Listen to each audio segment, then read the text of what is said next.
let's talk about Connor. The thing that gutted me is that the whole book hangs on one question, a 6-year-old asking, "Are you proud of me?" And he just never gets an answer. Not after 3 state titles, not at the deathbed. So when you were building Connor, did you start with that question? It was very surprising to me. I was too afraid to really get into his own head. It was easier to go into other characters' heads where I had a bit more distance. And so when I went into his head, I think I found some of the deepest, darkest doubts and fears that were plaguing my own mind and my own heart. It is really, I think, a coming of age journey where he embodies that fear and that question. Are you proud of me? And where are you going to get that answer from is the thing I think the novel forces the reader to confront. I think while he carries that question in his heart and he speaks it out loud, but when I read it, I wonder if his father has the same question. Did his father ask his own father, "Are you proud of me?" and never got an answer? And there's actually another character, Coach Scar, talking about how amazing Connor is. He says, "That's so great, why don't you tell him?" And he says, "Oh no, you can't tell them that. You don't want them to be satisfied, because greatness will come from that fear and that tension that someone will one day be better than you, that you have to keep going." He describes it as almost a fear of God that someone will come along one day and surpass you. And if your whole life is based on being better than everyone else, where does that leave you when someone finally shows up who's even better? Hello everyone and welcome back to Page of Pandora. I have to start by saying that I went into this book thinking it was a sports novel, and about 20 pages in I realized that I'd been completely ambushed. My guest today is the man who did that to me. Scott Walker is a debut novelist and two-time Virginia state champion wrestler, which means he's writing about this world from the inside. Somebody else compared this book, First Loser, to Friday Night Lights, and I'd add that it's one of the saddest, sharpest book about fathers and sons I've read in a while. Scott, thank you so much for being here today. Thank you for having me. So, you were two-time state champion, you lived this, so I want to start before the book even existed. Take me back to the teenage you on the mat. Were you already the kind of kid who was secretly writing things down, or did the writer show up much later? I would say when I was a little kid, way before wrestling, I was always a little writer, if that makes sense. I was always trying to scribble little poems and things like that. And when I moved, and when I was 12 years old, from my elementary school and moved to Virginia from Connecticut, my 5th grade teacher actually gave me a journal and wrote a little note in it that she thought one day I could publish a book. And so that always stuck with me, but I actually stopped writing once I got into sports. I actually got a little bit bullied when I first got into the sports world. I would bring novels and books on buses, and people made fun of me, and so I kind of started to hide that part of myself. But I was always, I think, in a writerly way, observing things that were happening, things that felt strange or different or interesting. And it wasn't until I finally got out of the competitive sports world that I felt this story that had been inside me for a while that needed to come out. Wow, so I can also say that discipline of wrestling made you write this book. Yeah. Wow. So there is a line in your acknowledgement that stopped me cold. You say every character reflects a past voice from your own head, and that you're grateful your story ended differently from theirs. So when did you know that this book had to be fiction and not a memoir? And what did fiction let you do that memoirs wouldn't? That's so funny that you asked that question, because it's something I struggled with at the very beginning. I think that there was a lot of personnel history that I had to process before I was able to truly write this novel. So in a way, it actually did begin as a memoir. When I was in college, I was taking a biography course. It was an English class at Davidson College where I went to school.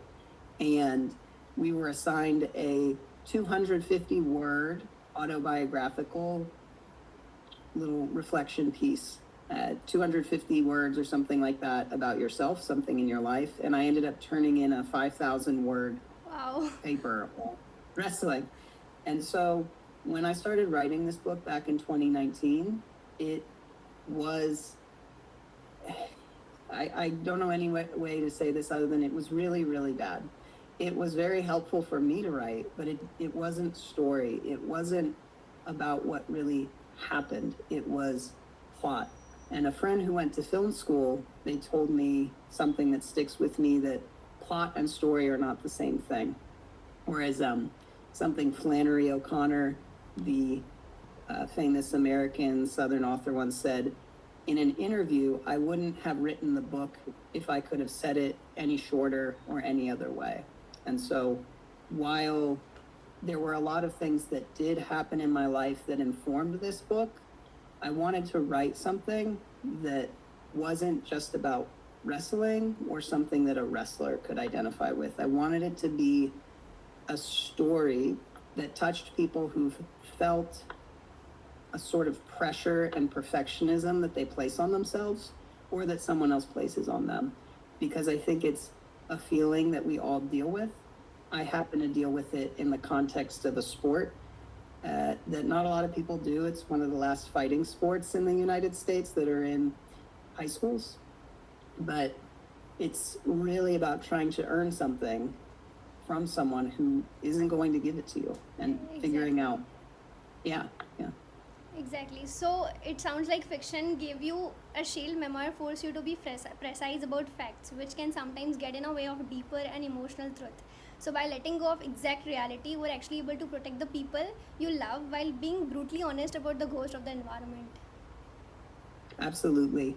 And something that I do bring up later in the book in the acknowledgments and all that is most of the people in my life, they were actually very supportive, including my own family. It was a way to explore the kind of pressure that I was putting on myself. And I think sometimes that can be the most brutal thing, is the doubt or criticism in our own minds. Yeah, exactly. So, what did the actual writing of this book look like? Years, a frantic burst. I always want to know whether a book like this came out in order or whether you wrote, say, Ellie's chapter years apart from Connor's and you stitch it together. Yeah, so it's very funny how much my wrestling background influenced how I wrote this novel. I happened to, when my first daughter was born, and so I was actually writing this while raising a newborn and then having a toddler. And so what I would do is I got up at 5 a.m. every morning, and I had about an hour before I had to go to work and then come home and parent and lie down exhausted. And what was so hard is it felt over and over again like, I need to quit my job, I don't have enough time, I'm never going to finish this. But I kept remembering how in my own athletic career, it ultimately came down to just showing up every day and continuing to push through, even if there were failures or setbacks. So when there was writer's block or I didn't feel inspired, it was always just, as long as I wake up and sit down, it's a victory. And sometimes nothing very good came out, but more often than not, making it to my desk was the hardest part. And then I got to experience that joy. And so now I actually can't sleep in anymore. I got up at 5 a.m. so often working on this book that it's a built-in habit. So I really wish I could sleep in, but I'm very grateful I was able to pull off that habit. Oh, wow. Actually, yesterday was Father Day, and you being also father, and this book revolves around father themes. So, what message would you like to share?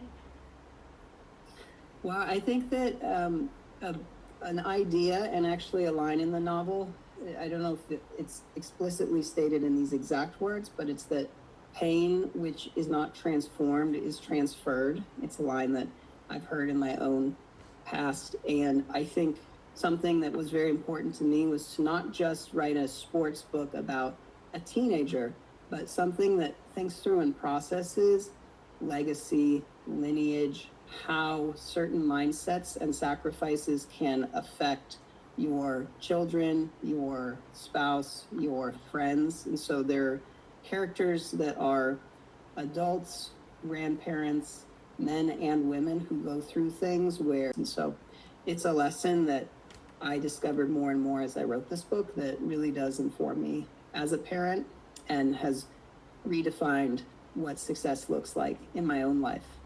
Wow, that's quite helpful.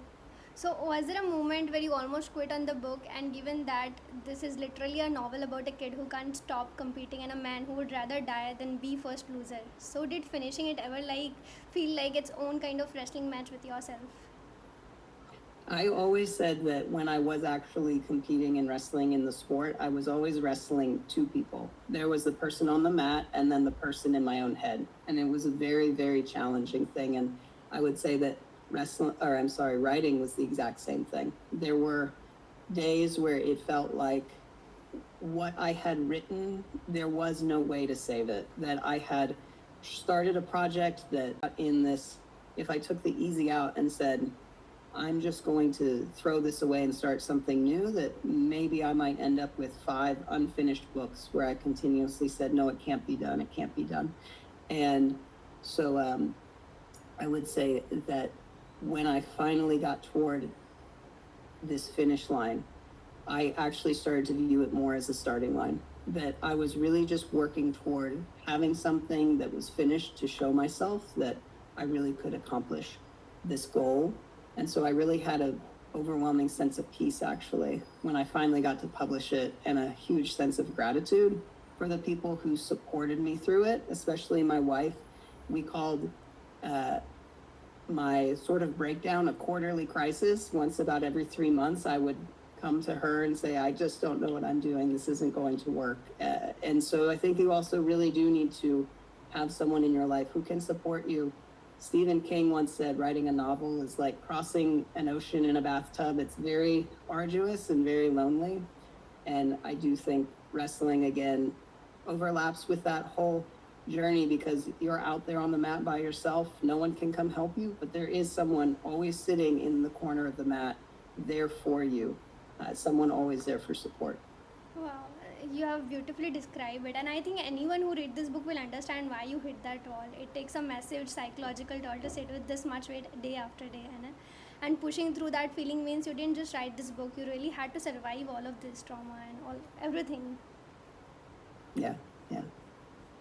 So let's talk about Connor. The thing that gutted me is that the whole book hangs on one question, a 6-year-old asking, are you proud of me?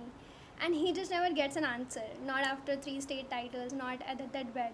So when you were building Connor, did you start with that question, or did you discover it was center later? Something that my editor, Lucy Davis, who I met through Market Next Communications, pointed out to me when she was going through the draft. She was very blown away by how strong and visceral the novel was, but the character who was weakest, the character who was most flat and empty, was actually Connor.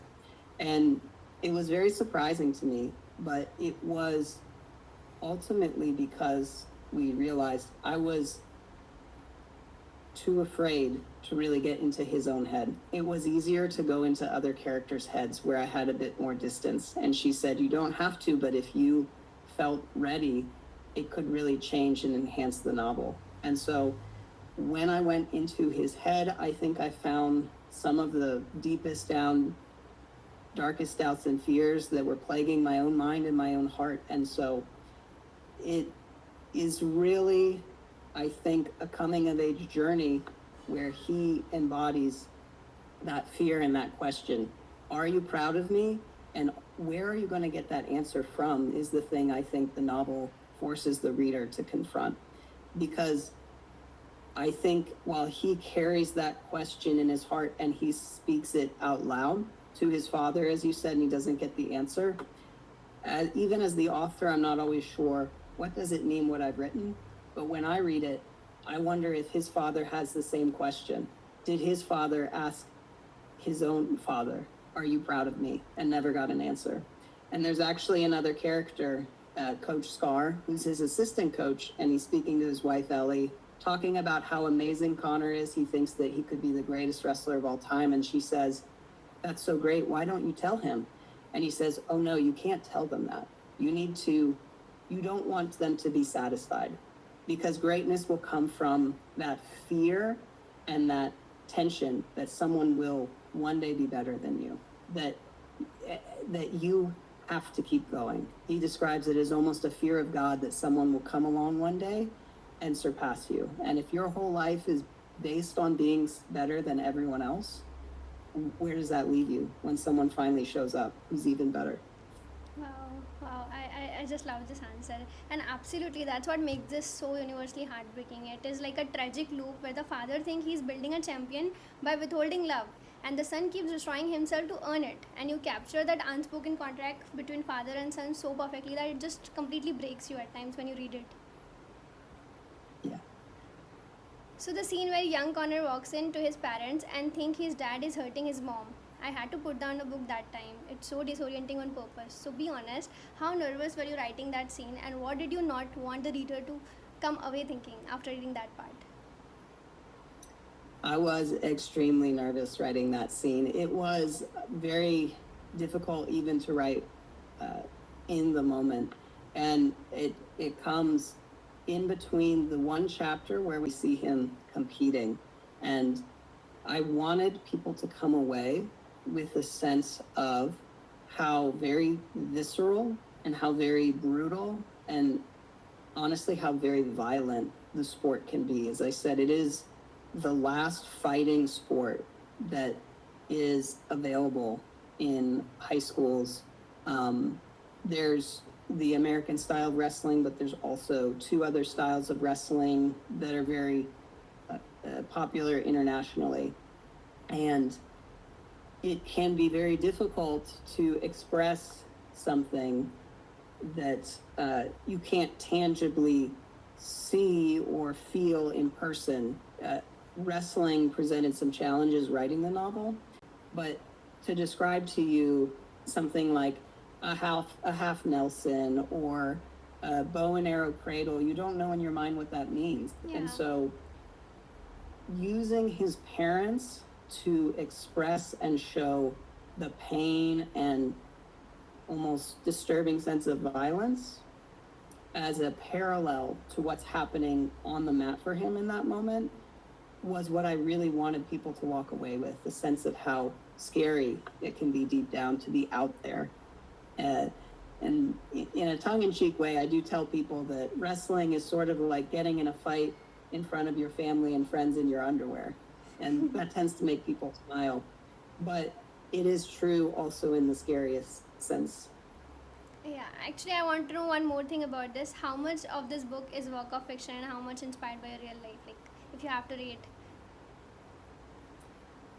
It is entirely fictional, and yet it comes from a completely truthful and real point of view.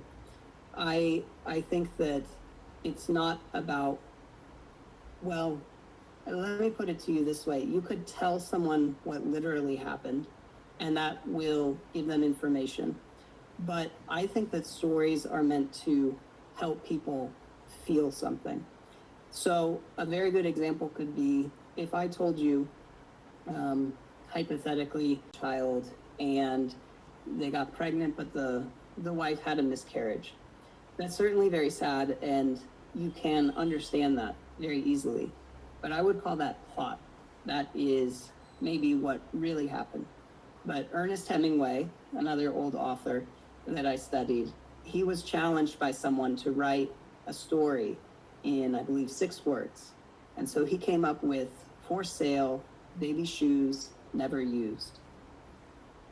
And in that moment, there is that little sense of pain that you get from that story that is essentially about the same thing, and yet you resonate with it in a different way. You artistically reach out to someone and allow them to experience something that's going through you, the author, at some point in your own life, in your own past. And I think that's what's so important about art, is it allows us to share with each other something that I have felt so that someone else knows, oh, I'm not alone. I can't believe that someone has felt that too.